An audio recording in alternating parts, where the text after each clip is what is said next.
mga top 5 graduates ng bawat senior high school. Good news ito, ano? Pasok sa bagong scholarship program ng pamahalaan. Detalye ng balita mula kay Radyoman Chanel Salazar.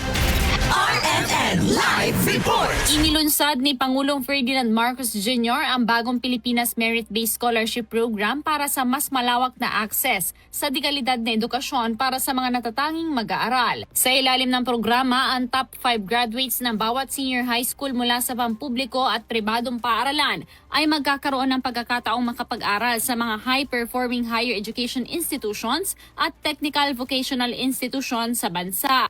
Ayon sa Pangulo, bibigyang prioridad ng mga scholarship ang kursong nakahanay sa hard-to-fill at high-priority sectors upang matugunan ang pangailangan ng bansa at masuportahan ang pambansang kaunlaran. Isa sa katuparan ng BPMSP sa pakikipagtulungan ng SHED, DepEd at TESDA at formal na ilalatag sa pamamagitan ng pagbalangkas at paglagda sa mga kaukulang polisiya at patnubay ng programa. Kasama mo sa DZXL RMN Manila, Radyoman Chanel Salazar, Tatak RMN.